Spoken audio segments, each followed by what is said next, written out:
All right, crunch time. Still time to get some stuff done. So we just dropped the transmission pan. This trans is known good. I don't know that it ran, don't know that it drove, don't know anything about it other than it was known good.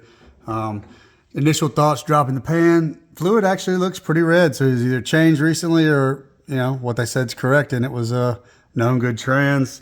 A little bit of moisture in here, but I just think that's from setting up. I don't see anything really wrong. No metal shavings or anything crazy.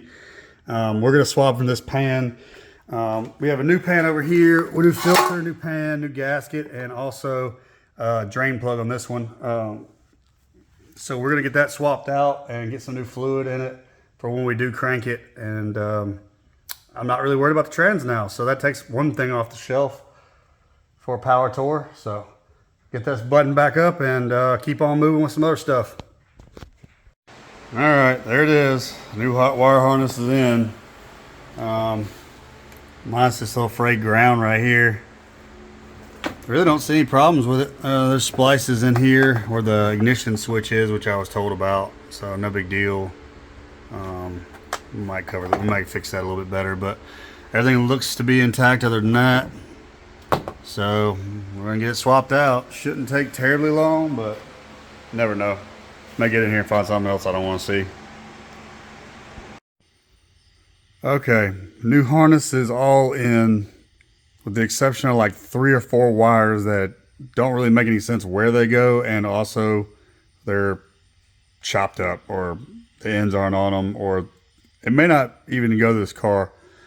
Ford was bad about using wire harnesses for a lot of different things, and sometimes if it didn't have an option, that wire would just be there. Now, I did put the battery on, and that light came on. I wasn't getting power anywhere the first time I put the battery on. I made a few adjustments, changed a few wires, how I liked them, and that light came on. So I'm gonna... Okay, I don't think I'm getting any dash lights, but I'm getting... Let's start with the front. I see a headlight on. I see a headlight on. So we have a headlight on. Just one. Okay. So we're getting some power. Maybe the wiring slipped off the other ones. I don't know. I don't remember if I actually installed them. Let's see. The back's not going to come on because I don't have the tail light lenses on. It uses those to ground. So those wouldn't work. Let me see. Just out of curiosity.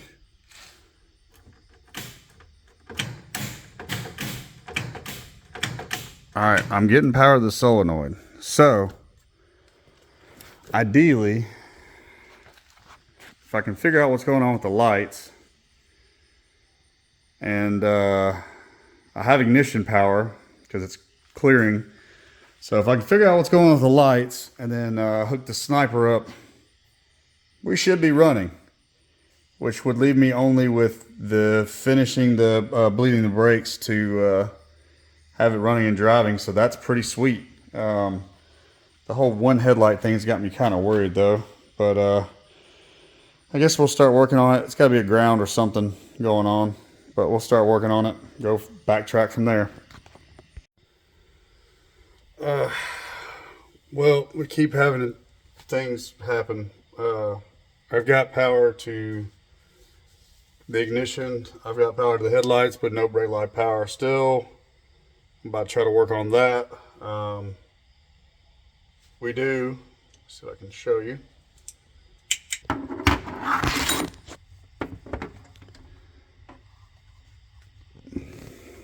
Let me put this where y'all can see it. So we've got the sniper ready to fire.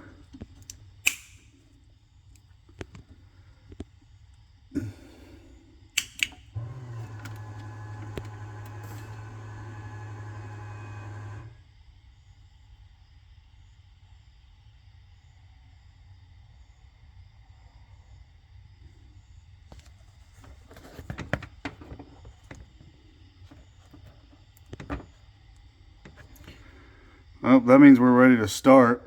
Don't know that I'll do it tonight. I may wait until first thing in the morning just because I have open headers pretty much. There's just enough pipe past the headers. They say I'm okay to start it, but my neighbors probably won't like it. And also I want to check a few more things out before I go firing this thing off and getting everything hot. So we also need to finish running the speedo cable out and some other, obviously button up all this stuff in here. That's the only dash light I have to come on is hot, and I don't have anything plumbed for that to work, so we've got to figure that out too. I've got no dash lights. I've got no brake lights. I'm hoping I'm about to fix all that in here in just a sec when I take some more stuff apart. But yeah, so we're just pretty much living in a world of wires, and I'm going through everything. So the whole dash has been replaced. It's just the body wires now at this point are not driving. So I am living on my back. I found these, which were also cut. So got to figure that out. Gonna keep plugging away. All right. We have power to the sniper. Everything's good on the sniper. All the sensors are reading correctly. I think I have the fuel and the return line backwards. Pretty easy fix, but I'm gonna have to get some sleep and finish that tomorrow. We essentially got rid of this junction block. Something between here and there was causing it to get super hot. I don't know why, but it seemed like it was almost getting full power constantly. So we bypassed that essentially for now. None of these matter. I'm using ignition wires that I ran. Yes, that's a electrical tape band-aid. Before anybody comments on it. Brakes are plumbed. I need to put some fluid in it and pump up the brakes and hopefully have some pedal to there. I gotta figure out a throttle cable, and then also need to figure out kickdown linkage and all that, and shift linkage, because there was an FMX in here and now there's a C4. Tomorrow's Friday. We have tomorrow pretty much to make a decision whether this thing is going to be running, driving, or we're taking that. And this may not be released before I leave, so y'all will probably know before you even see this video. But if not, we'll continue on tomorrow. All right, you guys. This is not the video I wanted to make, but sometimes that's life. It is probably a little after 3 now. I missed my window to go get exhaust put on it because I was trying to get it to run. Something is not jiving with the EFI system. It keeps kicking my file out every time I run the wizard after a crank. It may just be as simple as an update and I'm just missing something. Unfortunately, that means the wagon is not going to make it. I missed exhaust. Can't get it cranked correctly because it's not picking up on certain things. So I'm gonna firmware update it, keep playing with it. I have a little bit of time now that I'm under the gun. We still have no tail lights, and obviously it hasn't cranked, and no exhaust. Those are the 3 main things. Obviously those are all pretty much safety. Exhaust, you could say, isn't really safety related, but I also don't want to have all that smoke in the cab and just loud. It's pretty much open headers. So let me show y'all what we did. Hood is finished with the exception of the throttle cable and the kickdown linkage. I was going to throw that in once I got it running, but obviously didn't. Brakes are pretty much done and tidy over there, with the exception of that one relay bracket that's got to get pinned up. That's what this wire is right here. It's just a dummy wire for now, but I did delete this solenoid. It was getting super hot. I just wasn't a fan of it, and those things are known to fail. So essentially we got rid of that, and everything's nice and tidy out from under over here. We'll clean up a few of the wires. We have the 160 amp alternator, 1-wire alternator for the Ford. Obviously surface heating set up for those that didn't see that before. Everything is pretty much ready to go under the hood. Fuel regulator over there. Coil, Hyperspark. Everything's happy with the Hyperspark except for it's not picking up on the distributor and it keeps kicking my file out, which I think kicking the file out is why it's not picking up on the distributor. I still have the dash part because it doesn't take long to put it back on now that I've done it a few times, but we're still going through the wiring. I think we have an idea why there's no tail lights, but at this point it doesn't matter. This is not going, so we're going to continue on with that when I get back. So y'all have plenty more videos with this thing. It's not going anywhere, and obviously it's not running right now, so you can see the mess of wires that I've had to go through.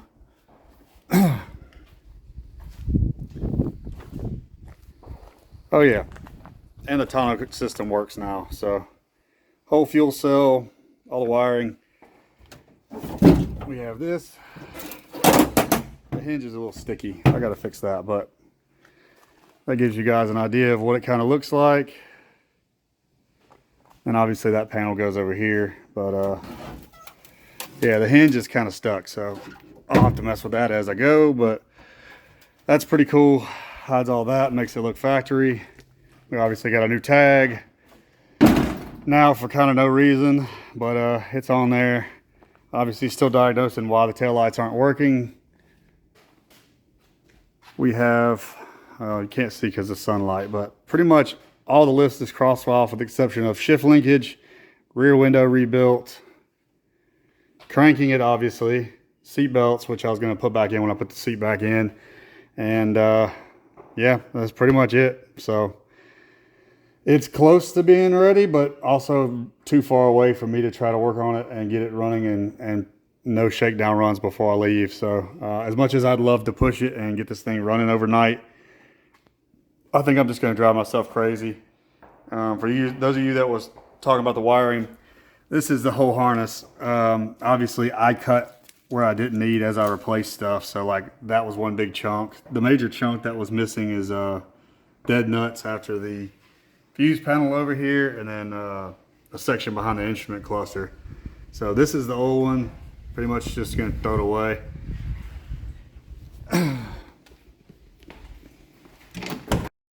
With all this going on, all this wiring issues I've had, all the stuff I've had to make new wiring, this freaking glove box door kicks on like nobody's business every time. No issues. And that wire runs all the way across the dash. Never, I guess it was one of the only ones that didn't get chewed, but that thing kicks on. That's pretty wild to me. All the, obviously extra fuses for the fuse panel up there. I still don't have instrument panel also power. So we got a lot of stuff to go through to figure out what the deal is. I'm probably gonna get a manual and go through some of this stuff just to make sure everything's correct, but we will be doing things the right way from here on out. No more floor patch panels with rivets. That was a temporary fix, and that's going to come back out and get fixed. Yep. So hopefully she's roadworthy when I get back and we work on it some more. But till then, we are headed to Hot Rod Power Tour, and we are going in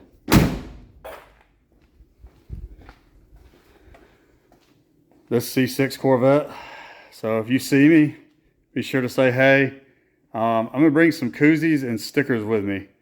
So if you see me, tell me something. Say, hey, Dead Pedal or Hunter or whatever. Y'all say, hey, and I'll kick you some merch until I run out. I don't have many stickers left.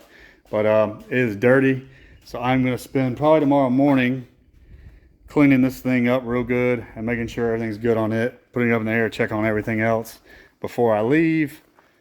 It shouldn't need much. I would like to get some new tires on it, but these should do for the trip. They're slicks, but it should be fine. So if you see me in this car, obviously there's probably gonna be some C6s, but if you see DMV tag, that's really the distinguishing thing on the car. But y'all be sure to give me a shout. And again, this is not the video I wanted to make, but it's a certain necessary. I've got to call it at some point and focus on the one I am taking and make sure it's going to work. So I'm not happy about it. I'm still kind of letting it all set in. I was really wanting to get this wagon taken, but it's just not going to go. I'm going to check the dates for Ford Fest for Holly, and I think that might be the next place I go out with it as far as just a major event. that's a ways away. It's also in Bowling Green if I remember right. So it'd be essentially the same trip, but not the multi-trips after. So y'all hang in there, and I hope to see everyone at Hot Rod Power Tour.